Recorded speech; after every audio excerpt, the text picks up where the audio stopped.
Our conversation with State Representative Jim Struzzi, brought to you by Marcus and Mack, a law firm representing injured people. And good morning to you. Good morning, Todd. All right, so much to talk about with you, with the budget, of course. Yes. That's top of the mind in Harrisburg right now, but top of the mind across the world is the coronavirus. And in the halls of the General Assembly, are they talking about policies or protocols there?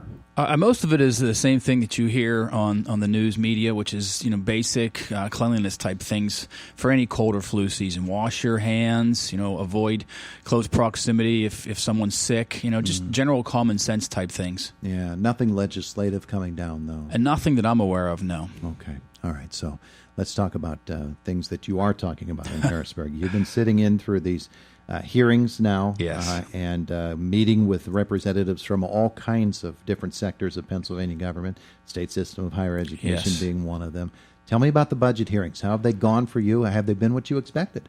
Well, it's really a marathon of hearings. For 3 weeks straight, I was in Harrisburg going through all the various hearings, and we talked to so many different departments. For me, it was a lot of frustration this year because you start to see themes emerging. Really concerned with the budgeting process itself. I think budgeting 101, right? When you're doing a budget for your home, you take care of your basic necessities first, right? Food, shelter, utilities, things like that. That doesn't seem to be the process in Harrisburg. It's more, let's, pick a pie in the sky type of initiative, and then we'll worry about backfilling all the other stuff later with whatever money's left over. And to me, that doesn't make any sense. I think we should be funding our fundamentals first. Fund the state police. Quit forcing them to come up with different ways to raise money. They should be focusing on keeping our communities safe. Let's fund the state system. The chancellor wants $100 million to reinvent the state system, and I think that's necessary. Let's look at all the basic things that we need to do first, and then come up with new initiatives if there's money left over. And it seems like there's a lot of things in the budget that they really didn't put a lot of thought into, ideas and things like that, without really putting any backbone as far as the financial needs to create those new programs. I'm really concerned that the governor is taking $45 million out of these school security grants. And when I met with some of the school officials here in Indiana at the chamber mixer, where they had the business and education communities come together, their top concerns were charter school funding and school security funding. And then you turn around and you see the governor taking $45 million out of that $60 million fund when it's desperately needed. I mean, what's more important than security for our schools? So there's a lot of things like that that you don't see them on the surface when you look at the budget, but when you start to dig in through all these hearings, those types of themes emerge where we're not funding the basic things. The governor took funding out for agriculture, which makes zero sense to me, and he wants to create the new scholarship fund, the Nellie Bly Scholarship Fund, which I think that's great, right? Sure. But where's that $200 million coming from? And he wants to take it from the horse racing fund. Again, that hurts agriculture. That could cost up to 20,000 jobs.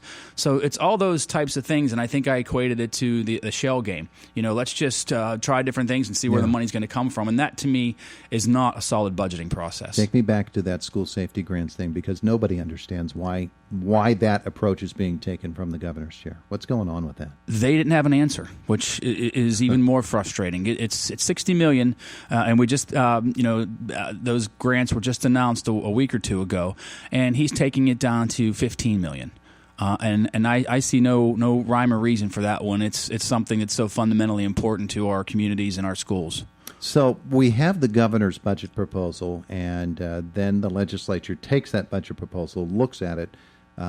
There's the idea of refining what the governor has put in, or just saying to yourselves, all right, let's just come up with a realistic budget on our own.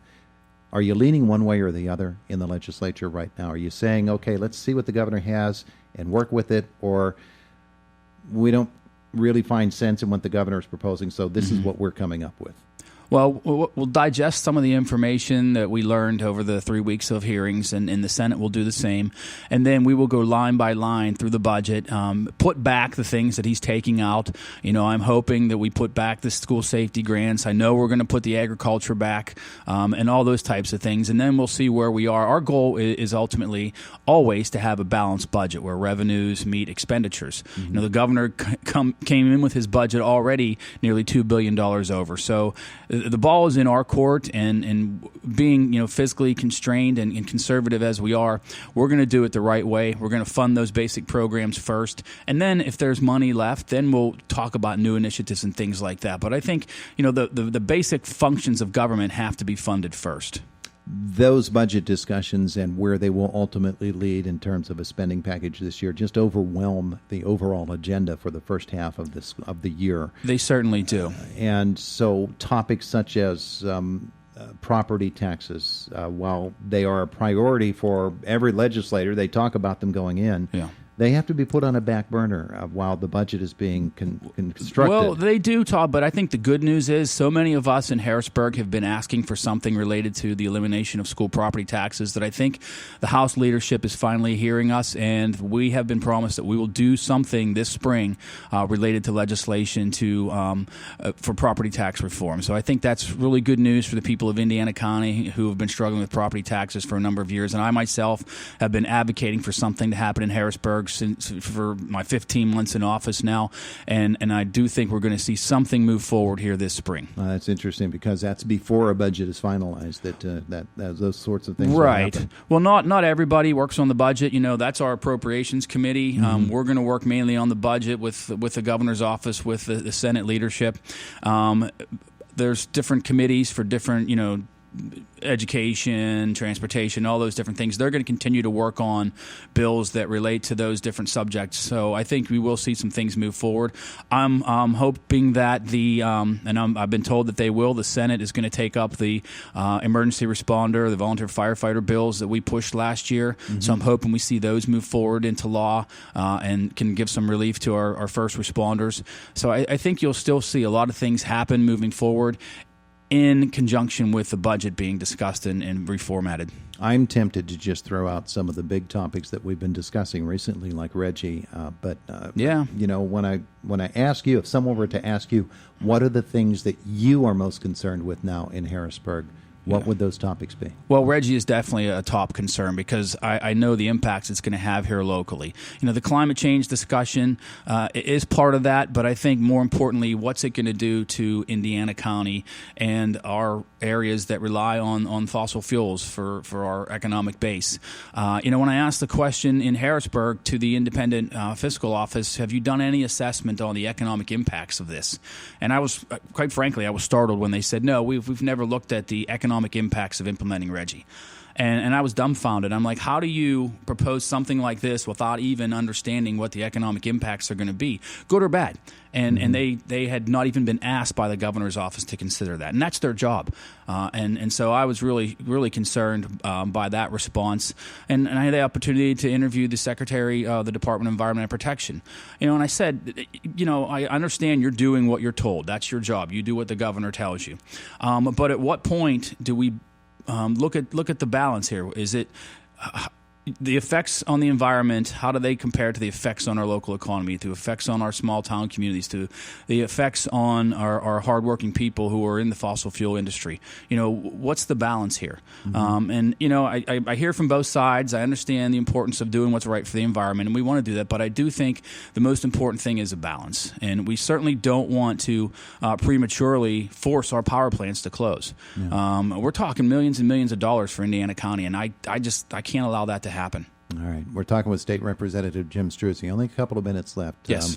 You obviously are in Harrisburg a lot, but you've got things happening here locally. What are some of the things you have on the upcoming schedule? A bunch of things coming up right now, Todd. We have a town hall meeting this Thursday at 6 o'clock in Armagh at the Armagh East Wheatfield Volunteer Fire Department. We have another town hall next Thursday, March 19th in Blairsville, and then in Penn Run on April 21st, and then here in Indiana at St. Andrews Village on May 7th. So a number of town hall meetings coming up. I'm also going to have a concealed carry event in April. And you can learn about all this stuff on my website. It's just repstruzzi.com. And I encourage people to sign up for my weekly emails that go out on Friday, summarizing all the legislation that we're considering in Harrisburg and upcoming events and things that are happening here in the district. But there is a lot of things happening. We're trying to stay, transparent and make ourselves available to all of our constituents across the district. I encourage people to come to our offices if they have any concerns. Give me a call. We will sit down and talk with anyone about any issue that's of a concern. For the town hall meeting, do people need to call your office ahead of time? We would prefer that they register to make sure that we have enough seating and refreshments and things like that. Again, you can register through the website, which is repstruzzi.com, or you can learn more about all these events on Facebook as well. Very good. Representative Jim Struzzi, thanks for coming. Thanks, Todd. It is the voice of Indiana County, WCCS, AM 1160 and 101.1 FM.